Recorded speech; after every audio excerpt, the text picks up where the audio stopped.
हमेशा याद रखें कि जो खुदा हमारा है, जो हमारा परमेश्वर है, वो बुराई में से भलाई को पैदा कर सकता है। Our God is such a good God that He can bring good out of the bad things that we are going through. वो हालातों को खत्म करने वाला परमेश्वर है। He is going to end bad situations in our life. और वो दीवारों को गिराने वाला परमेश्वर है। And He is a God who can bring down the वो walls. समुद्रों को दो हिस्सों में भागों में करने वाला He परमेश्वर is a है। God who can rip open the oceans. उसके लिए कुछ भी मुमकिन नहीं है, नामुमकिन नहीं है। There is nothing difficult for our God. कुछ भी नामुमकिन नहीं है। There is nothing impossible for our God. कोई भी ऐसी चीज नहीं है जो हमारा खुदा कर ना सकता हो। There is nothing that our God cannot do. कोई भी ऐसी बीमारी नहीं है जो वो चंगा ना करना There is जानता हो। no sickness that God cannot heal. कोई भी ऐसी मुसीबत नहीं है जिसमें से वो हमें बाहर निकालना ना जानता हो। There is no such a difficulty that God cannot take us out of. परमेश्वर के साथ बने रहना बड़ा जरूरी है हमारे It's जीवन very में, important to be in the Lord always. क्योंकि लाइफ जो है बड़ी छोटी है। Life is short. बाइबल में बताया गया है कई जगह पर कि लाइफ एक छोटी जिंदगी है। In Bible somewhere it's mentioned that life is short. Bible कहती है कि लाइफ जो है घास के समान है, सुबह तो बड़ी हरी लगती है पर शाम को सूख जाती है। Life is like the grass which is green in the morning and may dry up in the evening. Bible कहती है कि जो लाइफ है बुलबुले के समान है, अभी है और अभी गायब हो जाती है। It is like a bubble which can appear now and disappear in a. Bible जो कहती है कि एक बीते हुए लम्हे की समान है जीवन जो है। Bible says that life is like just a moment.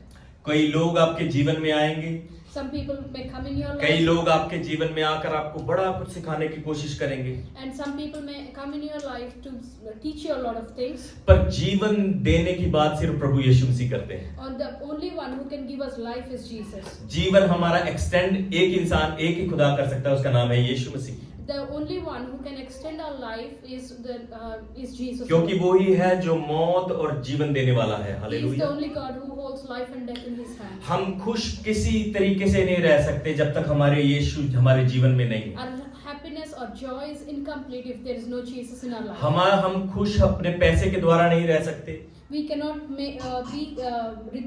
we cannot be happy just by having money. गाड़ियों के या बहुत घर होने के द्वारा हम खुश नहीं रह सकते। By having much property or vehicles doesn't make us happy. जीवन में हम खुशी सिर्फ प्रभु यीशु मसीह के द्वारा पा सकते हैं। The only way we can attain happiness is through Lord Jesus. यीशु को जब हम अपनाते हैं, When we accept Jesus, सिर्फ अपनाना नहीं है, उसके जैसा बनना है, जैसे मैंने पहले भी कहा। it's not just enough to accept Jesus, but it is important that we become like Jesus. Romans chapter 8 में लिखा है, 8:28 में लिखा है, Romans chapter 8 and verse 28 says, जो लोग परमेश्वर से प्रेम रखते हैं, people who love God,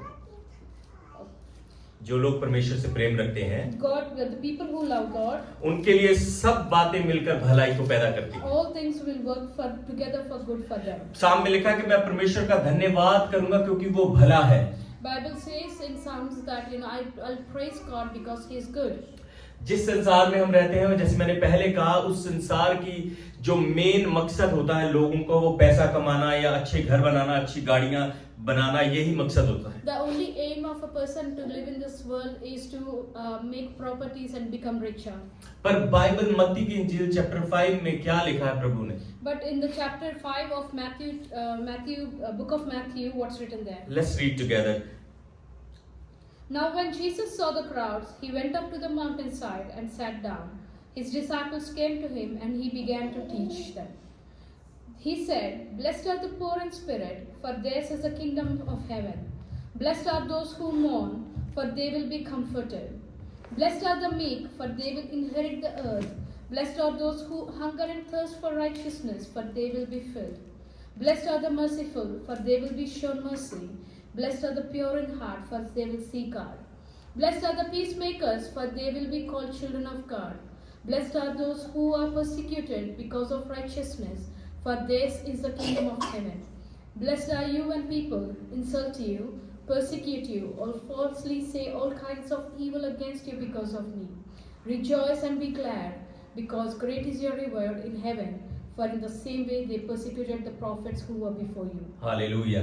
अगर ये हम 11 वर्सेस को 9 वर्सेस को जब हम पढ़ते हैं, इसमें जीवन के बारे में लिखा है कि मसीही जीवन किस तरीके का होना चाहिए। The 9 verses in this chapter talks about how to receive life in Jesus. यहाँ पर यीशु एक सच्ची खुशी के बारे में बात कर रहे हैं। Here Jesus is talking about real happiness. धन्य है वो जो दीन है, बाइबल कहती है। Blessed are the poor in spirit. जो दीन है, poor in spirit, hallelujah, Blessed are the poor in spirit. कि वो परमेश्वर के बेटे बेटियां कहलाएंगे। Blessed are the peacemakers, for they will be called children of God. Hallelujah. जब आप पीस मेकर होते हैं तो आप परमेश्वर के बेटे बेटियां कहलाते हैं। Hallelujah. If you are the peacemakers, then you become the children of God. यहाँ जो शब्द दिया गया है जिसका अर्थ है धन्य, शब्द का अर्थ है खुशी। The word blessed means rejoicing. यहाँ पे संसारिक खुशी की बात नहीं हो रही, The word that it's not talking about the worldly rejoicing. यहाँ पे आत्मिक खुशी की बात हो रही है। Here it's be talking about the spiritual rejoicing. आत्मिक खुशी जो है वो हमारी आत्मा के साथ, सोल के साथ जुड़ी होती है। The spiritual happiness is linked towards spirit. साम में लिखा है एक जगह पर, It's written in Psalms. जो परमेश्वर है वो हमारी सोल को संतुष्टि देता है। The Lord satisfies our soul. जो बाइबल कहती है जो नम्र है वे खुश रहेंगे। Hallelujah. Bible says who are meek, they will be happy. जो शोक करते हैं वे खुश रहेंगे। Blessed are those who mourn, for they will be comforted. जो सहनशीलता में रहते हैं वो खुश रहेंगे। सहनशीलता में रहते हैं वो खुश रहेंगे। People who are in patience, they will be happy. जो भूख और प्यास रखते हैं वो खुश रहेंगे। People who are hunger and thirst for righteousness. अगर हम इसको वर्ल्डली तरीके से देखें, दुनियावी तरीके से देखें, If we look at it from the worldly aspect, तो ये बिल्कुल उल्टा है। it is the opposite. Worldly तरीके से हम देखते हैं कि वर्ल्ड में जब लोग खुशी डिफरेंट तरीके से पाने की कोशिश करते हैं, पैसे के द्वारा या और चीजों के द्वारा। If you look at from the worldly aspect, people try to make themselves happy through worldly things by earning, by becoming rich or earning prosperity. पर प्रभु यीशु मसीह यहाँ पर थोड़ा अलग से सिखा रहे हैं। But God is teaching us different from this chapter. जब हम उसके धर्म की खोज करते हैं, जब हम उसके मार्गों की खोज करते हैं, तो हमारी सोल जो है सेटिस्फाई होती है। And when we start seeking God for His righteousness and rightful things, then our soul would be satisfied. आप सारी दुनिया ढूंढ सकते हैं, आप सारी खजानों को पा सकते हैं, पर आप उस शांति को नहीं पा सकते जो प्रभु यीशु मसीह के द्वारा मिलती है। You may conquer many things in this world. You may acquire many things in this world, but the only way you can acquire peace is through Lord Jesus. प्रभु यीशु मसीह में जब होते हैं कि इसका ये मतलब नहीं जब हम प्रभु यीशु मसीह में हैं सिर्फ अच्छी चीजें हमें मिलेंगी। It doesn't mean that if you are in the Lord, you will get only good things. जब हम प्रभु यीशु मसीह में चलते हैं, हमारे जीवन में तकलीफें भी आती हैं, मुसीबतें भी आती हैं, बीमारियां भी आती हैं। When we walk in the ways of the Lord, we will be prone to persecution, we will be subjected to sicknesses and challenges. Especially जब जो लोग मिनिस्ट्री में होते हैं, जो लोग प्रभु का काम करते हैं दिन रात उनके जीवनों में, And these, especially those people who serve the Lord through ministry, they are subjected to all these sort of things. कई बार लोग पूछते हैं कि प्रभु में, जब मैं प्रभु में नहीं था तो मैं बड़ा खुश था, मेरे जीवन में कोई परेशानी नहीं थी, बीमारी नहीं थी। We often hear people saying to us that when I was not in the Lord, I was more happier. I didn't have all these problems. प्रभु में आने के बाद मेरे सारी प्रॉब्लम मेरी तो स्टार्ट हो गई। And they say to us that when I came to the Lord, all these problems started to happening. हमें जानने की जरूरत है जो प्रभु यीशु मसीह की राह पर चलते हैं वो कांटों के ऊपर चलते हैं। We have to understand that those who want to walk in the ways of the Lord, they're actually walking on the path of God. अगर आप अपने जीवन को सही तरीके से चलाना चाहते हैं, आप देखना चाहते हैं, तो आपको प्रभु में रोज चलने की जरूरत है उन वस्तुओं को पाने के लिए, उन चीजों को पाने के लिए जो प्रभु ने हमारे लिए रखी हुई हैं। If you want to attain the things that God has kept in store for us, the only way you can do is by walking in the ways of the Lord and being in Lord every day. Sunday church को आना वो ही enough नहीं है। And it's not just enough to be found in church on Sundays. Sunday को आकर परमेश्वर की आराधना करना वही इनफ नहीं है। Just coming to church on Sunday and fellowshipping and worshiping is not just enough. जब आप आराधना करते हैं संडे को वही सिर्फ इनफ नहीं है। And worshiping or praying on Sunday is not just enough for your life. जो अटैक्स हमारे जीवन में होते हैं वो मंडे टू सैटरडे होते हैं। The attacks that we experience in our personal life happens from Monday to Saturday. उन अटैक्स से बचने के लिए हमें अपने आप को कवर करने की जरूरत है परमेश्वर के वचन के साथ। And it is very important that we cover ourselves with the word of God from Monday to Saturday. जब हम अपोस्टल पौल की जीवन में देखते हैं, If we look into the life of Apostle Paul, जैसे मैंने पहले भी कई बार बताया कि अगर मैं यीशु मसीह के बाद किसी से प्रभावित हूं तो अपोस्टल पौल से। I many times said this, that if I have been encouraged by looking at anyone after Lord Jesus, it's Apostle Paul. उसके जीवन में कितनी परेशानियां थी, उसके जीवन में कितने दुख थे। How his life was full of sorrows and persecution. मसीह में आने के बाद भी उसके ज्यादा दुख बढ़ गए। And when he came into the Lord, his problems increased. उसके इतने दुख बढ़ गए कि बहुत बार उसको प्रभु यीशु मसीह के वचन सुनाने के लिए उसको मारा गया, उसको जेल में डाला गया, एक बार तो सांप ने भी उसको काट लिया। And he had gone through so many persecutions, so many problems in his life, that even to preach the word of God, he was beaten up, and once he was even bitten by a viper. वो ये भी कह सकता था, प्रभु मैं तो तेरे पीछे पीछे चल रहा हूँ, मैं तेरे साथ चल रहा हूँ, मैं तेरे वचन को सुनाता हूँ, मेरे साथ ऐसा कैसा हो सकता है? He could say that God, I am following your ways, I am doing your work, and how can all these things happen with me? वो ये भी कह सकता था, प्रभु तेरे वचन में लिखा हुआ है, मैंने तुम्हें अधिकार दिया है सांपों और बिच्छुओं को कुचलने का। And he could also say, quote the scriptures, saying to God that, God, you said that you have given me authority over scorpions and snakes. जैसे मैंने पहले कहा, मसीह में चलना आसान नहीं है, आप रोज कांटों पर चलना पड़ता है। And as I just said earlier, that walking in the ways of the Lord is not an easy path. It's equal to walking on thorns. Bible को पढ़ना और उसके ऊपर चलना दो अलग अलग चीजें हैं। It is two different things, just to read the word and live according to the word. वचन को मानना और वचन के द्वारा चलना दो अलग चीजें हैं। Just believing the word is different to walking according to the word. Apostle Paul जो थे, वो जब प्रभु में आने से पहले उनका नाम सौल था। The name of Apostle Paul before coming into Lord was Saul. और बाइबल कहती है कि वो मसीहों को सताने वाला इंसान था। And Bible says that he was a person who was persecuting the Christians. बड़ा पढ़ा लिखा इंसान था। He was a well-educated man. और वो सारी किताबें जानता था जो क्रिश्चियंस भी पढ़ते थे। And he knows all the scriptures and manuscripts of the Lord. वो एक बड़ा अधिकारी था, राजा के महल में उसका आना जाना था। And he was well positioned in that empire, Roman Empire. उसके जीवन का सिर्फ एक ही मकसद था कि क्रिश्चियंस को मारना है। And he had only one goal in his life, is to persecute the Christians. पर जब उसका सामना प्रभु यीशु मसीह से हुआ दमिश्क के रास्ते में, And on the way to Damascus, when he encountered Lord Jesus, Bible कहती है वो 3 दिन के लिए प्रभु ने उसको अंधा कर दिया, वो रोशनी देख नहीं पाया और अंधा हो गया। and Bible says that he was blind for 3 days, that he could not see anything. 3 दिन उसने कुछ खाया नहीं, कुछ पिया नहीं। He couldn't eat anything or drink anything in those 3 days. और वो जब प्रभु के दास अननायास के घर पर जाता है, And when he meets Ananias, और जब उसके लिए प्रार्थना होती है तो वो छिलका उसकी आंखों से उतरता है। and when Ananias prays over Saul and the scales fall off his eyes, उसका पूरा जीवन बदल जाता है। and his life transforms. जो लोगों को सताता था, मारता था, The person who was persecuting everyone, वो ही इंसान प्रभु यीशु मसीह का वचन सुना रहा and है। he became the greatest gospel sharer of Lord Jesus. पहले वो जब लोगों को मार रहा था तो उसको कोई पकड़ता नहीं था। When he was persecuting and killing people, no one troubled him. पहले जब वो लोगों को जान से मार देता था उसको कोई जेल नहीं होती थी। And when he was killing people, he was not thrown into a prison. जब उसने सच्चाई का वचन बताना शुरू किया, प्रभु के बारे में बताना शुरू किया, तो उसको पकड़ के जेल में डालना शुरू कर And दिया। when he started sharing the gospel and preaching the gospel, that's when he was thrown into prison. उसको जब रियलाइज हुआ कि वो सब जो कर रहा था वो गलत है, जब उसने प्रचार करना शुरू किया, जब प्रभु के रास्ते पे चलना शुरू किया, तो सारी मुसीबतें उसके पीछे पीछे आ गई। And when he realized his life was wrong, it was not as per the word, and when he started living according to the word of God, that's when his problems started. यीशु मसीह यहाँ पर बात कर रहे हैं, जो सताए हुए हैं वो धन्य हैं। Here Bible says that blessed are those who mourn, for they'll be comforted. Hallelujah, जो सताए हुए हैं वो धन्य हैं। Bible says that blessed are those who mourn, for they'll be comforted. अगर आप मसीह में सताए जा रहे हैं, अगर आप दुख में चल रहे हैं, मसीह में आप ब्लेस्ड हैं।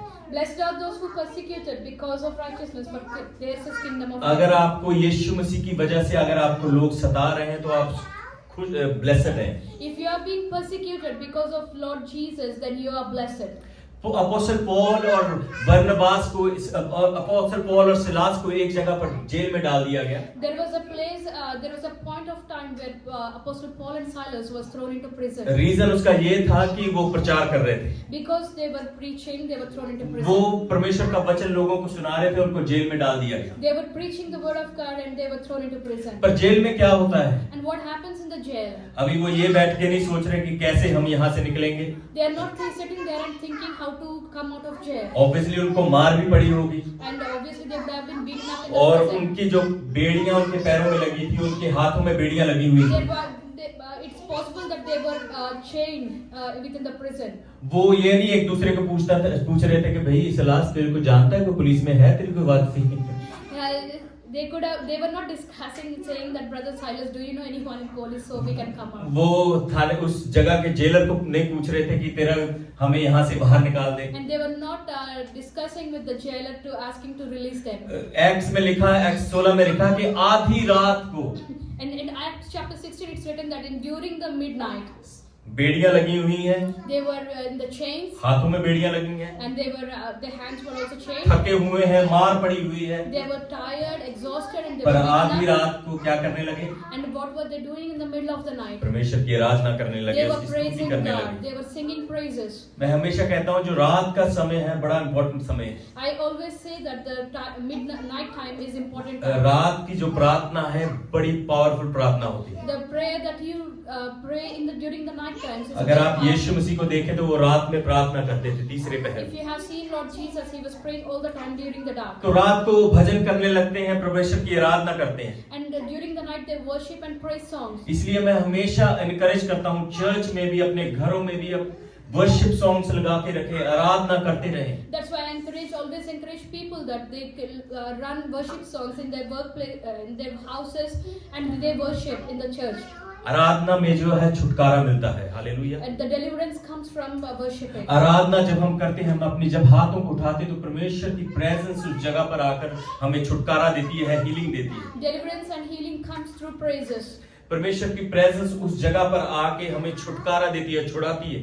The Lord's presence comes down when we worship Him and delivers us from the circumstances. कई बार क्या होता है कि यहाँ पर वर्शिप हो रही है, जोर से हम परमेश्वर की आराधना कर रहे हैं, परमेश्वर की प्रस्तुति कर रहे हैं, आपको उसी तरीके से परमेश्वर की आराधना करने की जरूरत है। It's very important that you worship in the same spirit and energy, just as the worship is being led in this place. चाहे गाना आता है या नहीं आता, पर आराधना करें, ताली बजाएं, परमेश्वर के आगे हाथ उठाएं, अपने मुंह को खोलें। Whether you know the songs or don't know the songs, it should not stop you from worshiping God in a mighty way. आपको एक वर्ष हमेशा याद रखने की जरूरत है आपके दिमाग में। You always need to remember one scripture in your mind. मैं और आप आराधना करने के लिए, वर्शिप करने के लिए बनाए गए। That you and I are created for the reason to worship God. तो उस वर्ष को कभी भी भूले ना। Don't never forget the scripture. हम आराधना और वर्शिप करने के लिए बनाए गए। We are made to worship the Lord. Worship के द्वारा, जैसे मैंने पहले कहा, हीलिंग आती है, ब्रेक थ्रू आते हैं, बड़े बड़े काम होते हैं। You receive your breakthroughs, deliverance and healing through worship. तो जब पौलुस और सिलास आराधना करने लगे, And when Paul and Silas were उन्होंने एक बड़ा चमत्कार देखा वहां they पर। have experienced a mighty miracle. जो जंजीरें थी वो टूट गई, The prison walls started breaking. जो बंधन थे वो टूट गए, The chains started breaking. और परमेश्वर ने एक बड़ा काम किया उस जगह पर। और वो जो सिपाही थे, जो उस जगह का जेलर था, वो हैरान हो गया उस चीज को देख। And God has done a mighty work in that place, and the jailers and the soldiers there, they were surprised. कई बार बड़ा कठिन होता है हमारे लिए जब हम दुख में हैं, तकलीफ में हैं, क्लेश में हैं, प्रभु की आराधना करना। It is very difficult sometimes when especially you are drowned in situations, in circumstances, in pain and sorrow, to come and worship God. उस समय हमें याद रखने की जरूरत है। बाइबल कहती है यशाया में, मत डर क्योंकि मैं तेरे संग हूँ। It's written in Isaiah that God saying to us that do not fear, for I am with you. मत डर क्योंकि मैं तेरे संग हूँ। Do not fear, for I am with you. कोई भी क्लेश हो, Whatever the problem कोई भी is, बीमारी हो, कैसी भी सिचुएशन हो, परमेश्वर को अपने ध्यान में रखें। no matter what circumstance you go through, whatever the problem is, whatever the situation is, always remember God is with you. हमें याद रखने की जरूरत है कि क्लेशों में से परमेश्वर जो है धीरज को पैदा करता है। God is going to bring out breakthroughs from the problems you encounter. आपके दर्द में से वो एक नई आशा आपके जीवन में पैदा करेगा। God is going to release new hope from your pain. तो यहाँ पे लिखा हुआ है तीसरी आयत में, धन्य है वो जो मन के दीन है, क्योंकि वो स्वर्ग का राज्य उन्हीं का है। Hallelujah. Here it's written in verse 3 that blessed are those who are poor in spirit, for they will inherit the kingdom of God. पांचवी आयत में लिखा है, धन्य है वो जो नम्र हैं, क्योंकि वे शांति पाएंगे। Blessed are the meek, for they will inherit the earth. नम्र है जो हम्बल है। Now, meek means humble. Humble जो लोग हैं, ऐसे हम्बल नहीं जो दिखावा कर रहे हैं, Not humble are not those who just show off. जो पूरा नीचे तक झुक के आपको सलाम करेंगे। People sometimes they show they are humble by doing all sort of things, by bowing down to the ground. और आपकी पीठ के पीछे आपकी बातें करेंगे। And they talk about you behind your back. आप में से कई लोगों को वो एक्सपीरियंस होगा। You might have experienced such people. आप अगर किसी व्यक्ति के साथ 2 घंटे रहते हैं या 3 घंटे या 10 घंटे रहते हैं, Irrespective of the time you spend with that person, whether आप 2 उसका hours, 3 hours, or 10 उसका hours, असली नेचर नहीं पता कर सकते जब तक आप उसके साथ कम से कम 6 महीने रहे। you will never get to know a person completely unless you spend at least a time frame of 6 months with them. मैं जब हस्बैंड वाइफ होते हैं वो एक दूसरे के नेचर को जानते हैं, The husband and wife, they get to know the nature of each other. पर हम दूसरे व्यक्ति के नेचर को जल्दी से पकड़ नहीं सकते। But it is very difficult to understand completely the nature of opposite person. पर बाइबल यहाँ पर कहती है, जब आप प्रभु में रहकर नम्र हैं तो आप जो हैं वो स्वर्ग के अधिकारी होंगे। But Bible says that blessed are those who are poor in spirit, for पृथ्वी के theirs अधिकारी is the होंगे। kingdoms of heaven. आप पृथ्वी के और स्वर्ग के अधिकारी होंगे जब आप नम्र बन के चलते हैं प्रभु में। When if you remain humble and walk humbly in the Lord, then you will inherit both the kingdom of heaven and the earth. जैसे मैंने पहले कहा कि बड़ा जरूरी है जब हम परमेश्वर में चलते हैं, संडे वर्शिप इनफ नहीं है। संडे सिर्फ हम कम्युनियन के लिए इकट्ठे होते हैं, सहभागिता के लिए इकट्ठे होते हैं। On Sundays we gather together to commune and fellowship in the Lord, but it is just not enough for the rest of the week. आपका असली जीवन जो है वो मंडे टू सैटरडे शुरू होता है। Your real life starts from Monday to Saturday. आपकी पवित्रता जो है वो मंडे टू सैटरडे शुरू होती है। Your purity is shown from Monday to Saturday. Bible कहती है 8वीं आयत में, मत्ती 5:8 में लिखा है, It's written in chapter 5 and verse 8. धन्य हैं वे जो मन के शुद्ध हैं। Blessed are the peacemakers. बड़ा जरूरी है मन के शुद्ध रहे, पवित्र है। Blessed are the pure in heart. आपको बड़ा जरूरी है अपने मन को शुद्ध रखना, पवित्र रखना। It's very important that we keep our hearts pure. आप कैसे चलते हैं, आपके फैमिली में आप कैसे चलते हैं, आप बाहर कैसे चलते हैं, आपके वर्क पे आप कैसे बिहेव करते हैं। It's very important that you remain pure in how you walk in your life, whether it's your family, your work, or outside. आप पवित्र सिर्फ बाइबल को पढ़ने से, जैसे मैंने पहले बोला, बाइबल को पढ़ने से आप पवित्र नहीं बन सकते, बाइबल के वचनों के द्वारा, चलने के द्वारा आप पवित्र बन सकते हैं। I already said this earlier that you cannot become pure just by reading the word of God, but by actually walking in the word of God. प्रभु यीशु क्यों चाहता है कि आप पवित्र बने? Why does God want us to क्योंकि वो पवित्र है। Why does God want us to be holy? Because He is holy. क्योंकि वो चाहता है कि हम पवित्रता के साथ उसके साथ साथ चलते रहें। Because God wants us to walk in purity and holiness along with Him. आप कंडीशन के साथ मसीह में नहीं चल सकते। You cannot walk with God with putting conditions around you. अगर मेरे साथ अच्छा होगा, अच्छा मेरे पास घर आएगा या गाड़ी आएगी या बंगला आएगा, फिर मैं प्रभु के साथ पवित्रता में चलूंगा। You cannot say to God that if you give me the earthly things like houses, cars, or prosperity, that's when I'll walk with you. मेरा बिजनेस अच्छा चलेगा, मेरी जॉब अच्छी चलेगी तो मैं पवित्रता के साथ चलूंगा। You cannot tell God that I'll walk in pureness or holiness if you help me do well in my business or job. Bible उल्टा चलती है दुनिया से। Bible operates in an opposite way. Bible कहती है पहले तुम ढूंढो खुदावंद का राज। Bible says that first you seek the kingdom of God, then जितनी भी चीजें वो तुम्हारे पीछे आ जाएंगी। and rest all would be added to it. पर वर्ल्डली तरीके से डिफरेंट है, पहले हम दुनिया की चीजें ढूंढते हैं, फिर हम परमेश्वर के पास आते हैं। But it operates opposite if you want to go in the worldly way, that if you will receive things when after walking in the world. पवित्रताई में चलना बड़ा ही इम्पोर्टेंट है मसीहियों के लिए।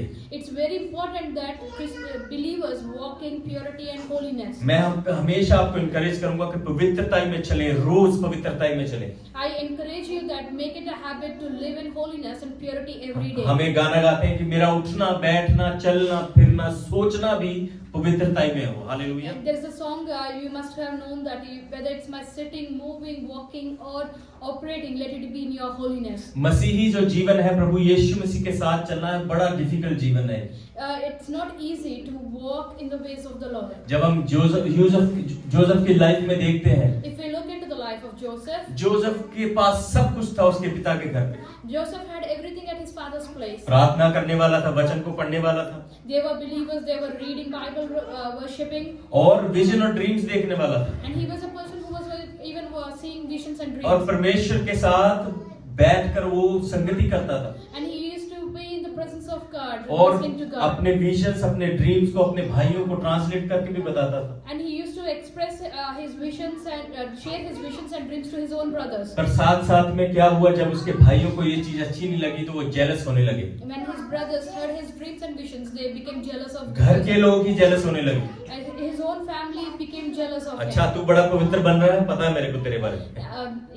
They started saying that you are becoming very holy and pure. I know about तू you. बड़ा dreams के बता रहा है बारे में, पता है हमें तेरे बारे में तू I क्या know है। that you are talking about dreams, but I know about बड़े you. लोग आपके जीवन में आपके ऐसे आकर ताने मारेंगे, And there would be people who would come into your life and taunt पर you. हमें परवाह करने की जरूरत नहीं, क्योंकि प्रभु के साथ आपको सच्चे तरीके से चलना है। As long as you walk in the right ways of God, you don't have to worry about the people who taunt you. तो क्या होता है, भाइयों ने उसको पकड़ के दूसरे लोगों को बेच दिया। And the brothers of Joseph sold him as a slave to other nation. बोल सकता था, प्रभु मैं तो बहुत प्रार्थना करने वाला हूँ, मैं तो बहुत बाइबल पढ़ने वाला हूँ, सब कुछ करने वाला हूँ, तूने मेरे ऐसे साथ क्यों He किया? could have said that God, I was worshipping you, I was trusting in you, then why did you throw me into this situation? क्यों तूने मेरे साथ ऐसा किया?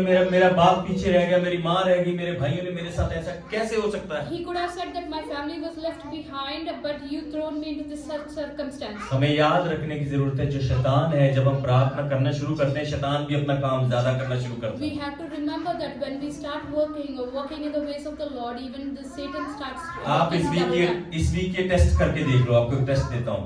I'll ask you to put a test for yourself. आप 3 दिन में 3 बार 15-15 minute या 5-5 मिनट कंटिन्यूअसली प्रेयर करो।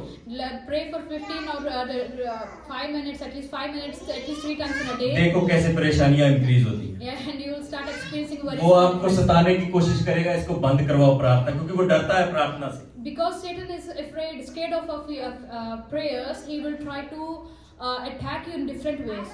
क्योंकि जो धर्मी जन है वो जब प्रार्थना करनी शुरू होती है तो शैतान कांपना शुरू हो When the जाता है। children of God start praying, Satan starts worrying. आप हालेलुया प्रेज लॉर्ड बोलना शुरू, जब आप ड्राइविंग करते हो, हालेलुया प्रेज लॉर्ड बोलो।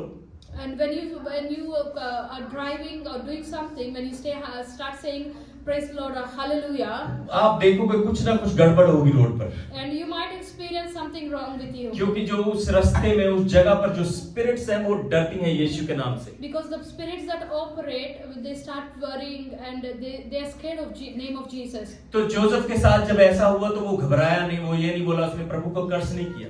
He didn't curse God when things started happening wrong in his life. उसको पता था इसमें भी, इस बुराई में भी भलाई है। He trusted God that God is able to turn the bad for good. जब परमेश्वर हमारे जीवन में होता है, कुछ भी जब अगर बुरा हो तो उसमें भी परमेश्वर की भलाई देखे। And even if something goes wrong in your life, or any circumstance goes wrong, learn to trust God and praise God. पर यहाँ पर कंडीशन ये है कि आपको सच्चाई से खरी तरीके से परमेश्वर के साथ चलना है। And the only condition is that you need to walk in the rightful ways of God. आप ये नहीं कह सकते आप प्रार्थना नहीं कर रहे, बाइबल नहीं पढ़ रहे, कुछ नहीं कर रहे हो, परेशानियां आ रही हो, प्रभु यीशु की तरफ से नहीं। If you are not praying, if you are not worshipping, and if you are encountering some issues, it is not from the Lord. अगर आप ये कहते रहे कि मैं प्रार्थना भी ना करूं, सब अच्छा होता रहे मेरे साथ, ये नहीं होगा। This is not. Things will not work for good if you are not praying. क्योंकि अभी आप अभी बच्चे नहीं रहे, You are not infants in Jesus. आप बड़े हो गए। You are a grown-up individuals in Jesus. अगर हम बड़े बच्चे को भी दूध पिलाते रहेंगे तो उसका पेट खराब हो जाएगा। If you keep feeding a grown-up child with milk, his stomach will go upset. जब आपको अच्छा खाना मिलेगा, अच्छा पदार्थ मिलेंगे तो आप स्ट्रॉन्ग बनेंगे प्रभु। As a grown-up, you would need nutritious food and strong food to make you strong. तो अगर आप परमेश्वर की आंखों में धन्य बनना चाहते हैं, आप चाहते हैं कि परमेश्वर आपको ब्लेसेड बुलाए, If you want to be a blessed in the eyes of the Lord, तो आपको उसी तरीके से चलना होगा जैसे परमेश्वर चाहता है। You have to walk in the ways that God wants you to walk. आप अपने तरीके से नहीं चल सकते कि 11 बजे टाइम मिला तो 11 बजे प्रार्थना कर ली। It's not like you cannot just go however you like to go and pray anytime you want to pray. एक समय रखना है प्रभु के लिए। There should be a discipline with time. अगर आपको आशीषें, बरकतें, हीलिंग, डिलीवरेंस पानी है तो आपको एक समय रखना है परमेश्वर के साथ बिताने के लिए। You have to set up a time to spend with the Lord and be in the presence of Lord if you want to experience breakthroughs, healings and deliverances. अगर आप चाहते हैं आपको फाइनेंशियली छुटकारा मिले या आपको फिजिकली छुटकारा मिले, आपको एक समय रखना है परमेश्वर के लिए कि मैंने इस समय प्रार्थना करनी है, मुझे छुटकारा मिलेगा। You have to be disciplined with your time, and when you want to go to the Lord, you have to set up a time in your life to be in the presence of Lord to experience those blessings and breakthroughs from the Lord. मैंने बड़े लोग इस जीवन में देखे हैं इस 22-25 साल की मिनिस्ट्री में। In my 20 plus years of ministry, I have seen many people. मैंने देखा है जब लोगों को छुटकारा चाहिए होता है When people want breakthroughs, तो उनको पास्टर बोलता है तुम्हें खुद प्रार्थना करने की जरूरत है। and the pastor says that you need to pray for yourself. आपका पास्टर आपके लिए प्रार्थना कर रहा है रोज, Your pastor is praying for you every day. पर आपकी जो खुद की बैटल है वो आपको खुद लड़नी है। But you should also learn to fight your battles on your own. अगर आपको फाइनेंशियल या फिजिकल छुटकारा चाहिए, आपको प्रभु से कहने की जरूरत है। If you need a deliverance from the Lord, whether it's financially or spiritually or physically, you need to say it to the Lord. क्योंकि बाइबल में लिखा है, मत्ती 7:7 में लिखा है कि मांगोगे तो तुम्हें मिलेगा। It's written in Matthew chapter 7 verse 7 that ask and you shall receive. इसका एक मैं एग्जांपल देता हूँ। अगर आपके सामने खाना पड़ा, आपको बहुत जोर से भूख लगी है I want to give you an example that there is a food in front of you and you're very hungry. और आप घर में आए हो And you have come to home. और आप किसी को कुछ नहीं कह रहे हो, And you are not saying anything to just anyone. अपने बाजू ऐसे करके कुर्सी पे बैठ जाओगे। जब तक आप मांगोगे नहीं, आपको कोई फूड नहीं देगा। And you are just sitting there doing nothing, but you are hungry and you will not receive it unless you ask it. आपको खटखटाने की जरूरत है। खटखटाना मतलब बार बार दुआ में कहना, प्रभु मुझे छुटकारा चाहिए इस चीज से। You have to keep knocking. When I say knocking, it means that you have to keep asking God again and again, saying that, Lord, I need this deliverance. मुझे छुटकारा चाहिए, मुझे छुटकारा चाहिए, मुझे छुटकारा चाहिए। You have to be very adamant in prayer, saying that, God, I need the deliverance. क्योंकि वो हमारा स्वर्गीय पिता है, वो चाहता है कि हम उससे मांगे। Because He's a Father, He wants us that we ask Him. जैसे बच्चे, छोटे बच्चे, अगर हम उनकी बात ना सुने तो हमें मोड़ के बोलते हैं, मुझे ये चाहिए, मुझे ये चाहिए। If you look at a small child and they need something, if we don't pay attention, they keep pulling us towards them till we listen to them. इन दिनों तो मेरी बेटी जो टीवी में भी अगर कुछ देखती कहती I want that. These days my daughter, if she sees something in TV, she says that I want. अगर मैं उस तरफ नहीं देखता तो वो मेरा मुंह मोड़ के मुझे वही चाहिए। And if I don't pay attention, she forcefully turns my face towards the TV. हमें परमेश्वर की अटेंशन अपनी तरफ करने की जरूरत है। It is very hallelujah. important that we turn the attention of Lord towards us. हमें कहने की जरूरत है, परमेश्वर मुझे आजादी चाहिए, मुझे छुटकारा चाहिए इस बीमारी से, इस लोन से मुझे छुटकारा चाहिए। And you have to ask God intentionally that, God, I need a deliverance in my areas of life. Bible कहती है कि आपकी सोचों से बढ़कर आपके लिए प्रभु ने रखा हुआ है। Bible says that God has set apart things that you cannot even imagine. Bible में लिखा है कि अगर तू इस पहाड़ से कहे अभी इसी वक्त समंदर में गिर जा तो वो हो जाएगा। पहाड़, if you say to this mountain. God says that if you say to a mountain, go throw yourself into the sea, it will happen immediately. पहाड़ को जब आप देखते हैं तो बहुत बड़ा पहाड़ है। If you look at a mountain, it is not small, it is huge. एक महाराष्ट्र में एक पर्सन है, I forgot his name, उसके ऊपर मूवी भी बना हुआ है। किसी तरीके से वो अपनी वाइफ को डॉक्टर के पास नहीं ले जा सका क्योंकि वहां पर एक बड़ा पहाड़ था। So there's a movie taken from a Maharashtrian person who wants to take his wife to a doctor but could not do that because there's a big mountain on the way. 20 साल तक उसने मेहनत की अकेले ने। For 20 years he worked hard. खोद के उसने वहां पे रास्ता बना दिया। To make a way through that mountain. कई लोगों ने सोचा होगा ये इम्पॉसिबल है, ये नहीं हो सकता। Many people would have thought that there's no such thing that's going to happen. सिर्फ एक छोटे हथियार से उसने वहां उस जगह को खोद के एक अच्छा रास्ता बना दिया। He took a small instrument, so a small weapon in his hand, and he worked hard for 20 years to make a way through that mountain. और उसी वजह से सारे लोग अभी आराम से उस रास्ते से जाते हैं। And because of that one person's effort, now every person living in Maharashtra can go peacefully without any trouble through that road. इसको सुने, आप जब प्रार्थना करते हैं तो आपकी जनरेशन भी ब्लेस होगी Hallelujah. यीशु मसीह के नाम में। आपकी एक प्रार्थना बड़ा छुटकारा लेके आ सकती है आपके जीवन में। Remember that if you make your one prayer is going to make a way for your generations and generations to come. पर कंडीशन यहाँ पर प्रभु ये रखते हैं कि हमें पवित्रताई में मीन होके जीना है। But the condition that God puts to us here is we have to be meek, humble and pure. हमें वचन के द्वारा चलना है, We have to walk according to the word of God. अपनी सोचों के द्वारा नहीं चलना। Not according to your thoughts, but according to word of God. जब भी दिल चाहे पढ़ लो बाइबल, जब चाहे ना पढ़ो, जब प्रार्थना करनी है करो, नहीं करनी तो ना करो। You cannot just read Bible whenever you want or pray whenever you want without having a discipline in life. जब कुछ हमारे ऊपर सडनली बोझ आ जाए, हम आकर प्रार्थना करनी शुरू कर दें। It's not that it is not right that you pray only when there is a very bad you're going through a very bad circumstance and then you start praying. आपको प्रार्थना में बने रहने की जरूरत है हमेशा। It is very important that you are in prayer all the time. आपको पवित्रताई में बने रहने की जरूरत है हमेशा। It is important that you live in holiness क्योंकि all the time. जब आप यीशु मसीह में चलते हैं, आप अच्छी चीजें एक्सपेक्ट कम करें। When you walk in the Lord, stop expecting all good things happening for once. तब तक कम करें Stop expecting till then. जब आप प्रार्थना में बढ़ जाएंगे, शैतान खुद ब खुद पीछे हट जाएगा। When you grow in prayer, the Satan would run away from you by himself, and then you will start experiencing good things. तब आपको मुश्किल नहीं होगी किसी चीज में। And you will not face any more difficulties. जब आप पवित्रता में चलते रहेंगे, फिर आपको मुश्किल नहीं होगी किसी चीज को करने के लिए। When you start walking in holiness, you will not experience hardships. पर बाइबल के द्वारा चलना बड़ा इम्पोर्टेंट है। Hallelujah. It's very important that you walk according to the word of God. जो मसीह में रहते हैं, जो मसीह में चलते हैं, वो एक बड़ी सामर्थ पाएंगे। When people start walking and living in the Lord, they'll receive a great strength. मैं आपको हमेशा एनकरेज करूंगा, आपको हमेशा कहूंगा कि प्रार्थना में बहुत जरूरी है कि घर के हर इंसान जो है वो प्रार्थना में बना रहे। It is very important that every person living in a family, in a household, should learn to pray. जब आप प्रार्थना में बने रहेंगे कि आप एक बाड़ा अपने पास में रखते हैं। When you start praying, that you will create a hedge around you. और 9वीं आयत में लिखा है, धन्य है वो जो मेल करवाने वाले हैं। Blessed are it's written in verse 9 that blessed are the peacemakers. जो मेल करवाते हैं, जो who makes peace. जो फूट नहीं डलवाते किसी के परिवार में।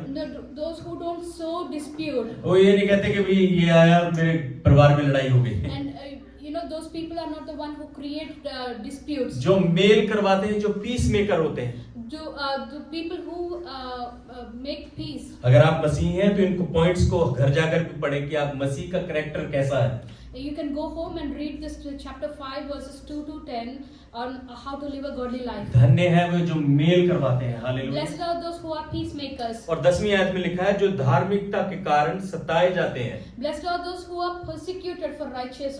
आप में से कई को एक्सपीरियंस होगा, प्रभु में आप चलना शुरू करो, आपको बहुत लोग सताने लगेंगे। And you would have experienced that as you start walking in the Lord, many people start persecuting you. कि तू क्यों अच्छा क्यों बन रहा है तू भाई?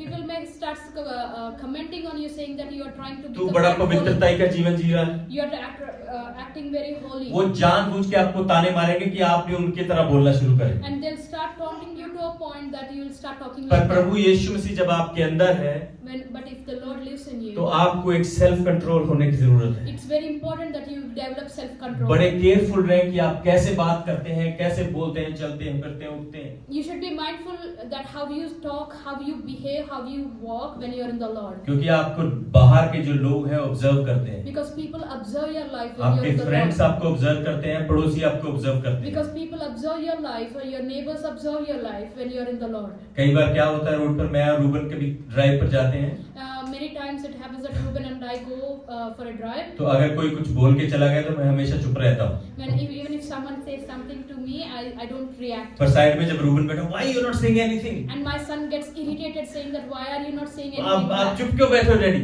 Why are you so quiet, Daddy? क्योंकि उसको पता है डैडी का पहला जीवन कैसा था। Because Daddy knows how his life was before coming into Lord. उसको पता है कि मैं पहले बहुत गुस्से वाला इंसान था।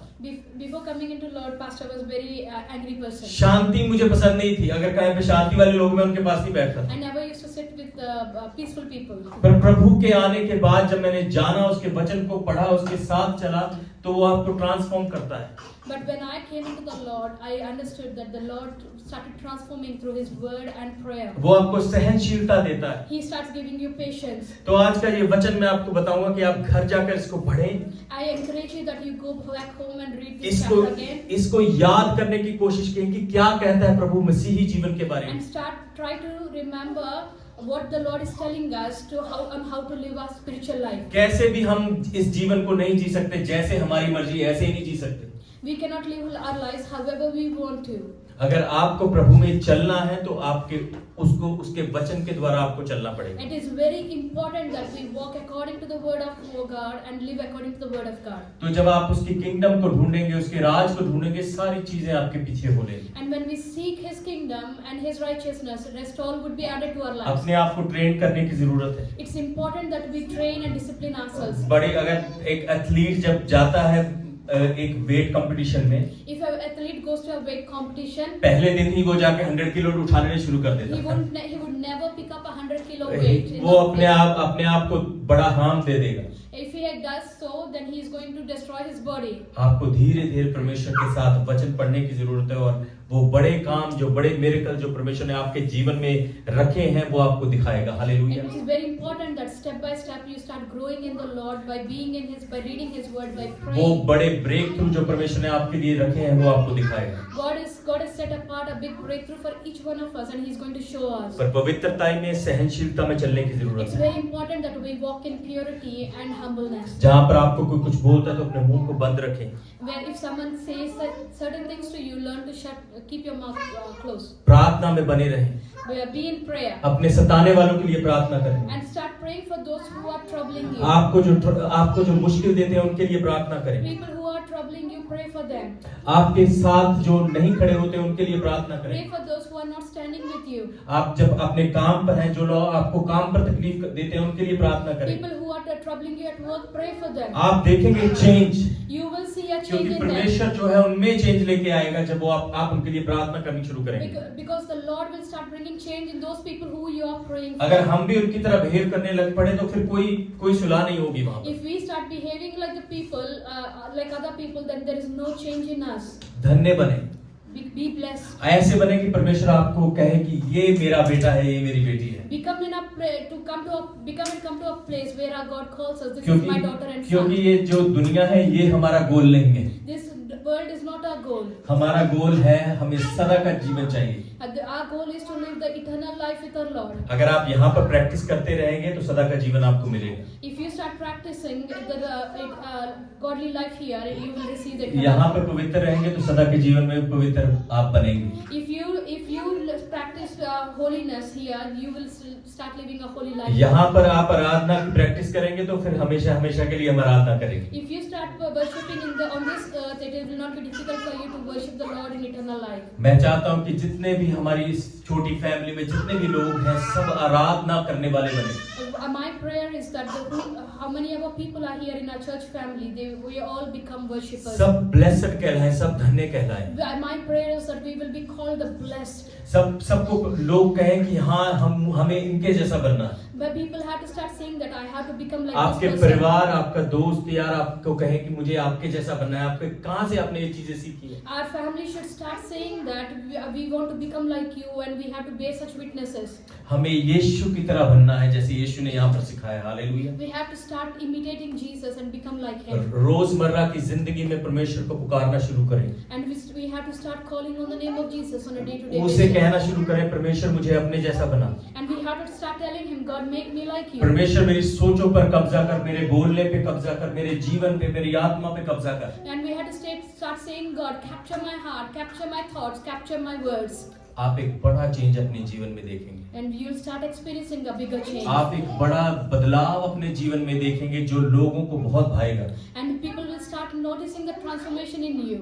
परमेश्वर आपको बहुत सारी आशीष देने वाला है जब आप ऐसे जीना शुरू करेंगे। And when we start doing all these things, seeking His kingdom, वो God आपको- will give you all big blessings kept in store for वो you. आपको उठाना शुरू करेगा जब आप ऐसा जीवन जीना शुरू And करेंगे। God will start lifting you up from your circumstances. आज जिस जगह पर हम खड़े होते हैं, मैं और pastor Christina, The place where we stand as pastors, बहुत हम ऐसे नहीं थे पहले। we were not like this before. हमें भी बहुत लोगों ने बहुत कुछ चीजें बोली, People have persecuted, people have said so many things हमने to us. उनको वापस आंसर भी दिए। There were times that we answered those people back. पर कुछ साल पहले जब हमारी ट्रांसफॉर्मेशन हुई, And when few years back, when our transformation started beginning, हमारा खुद के जीवन में, हमारी सोल में, हमारे दिमाग में सोचने के तरीके में बदलाव हुआ, and there's a change in the way we started thinking and the way we started behaving. तो हमारा बिल्कुल जो परमेश्वर ने एक नया सॉफ्टवेयर हमारे अंदर डाल दिया। And we believe that God has started putting a new software in us. दूसरों को प्यार करना, दूसरों की मदद करना, दूसरों के साथ चलना। And we started loving people and blessing people and helping people. जैसे मैंने पहले कहा कि कोई भी कुछ बोल जाए जवाब नहीं देना। As I said in my previous sermons also, if someone says, do not say anything back.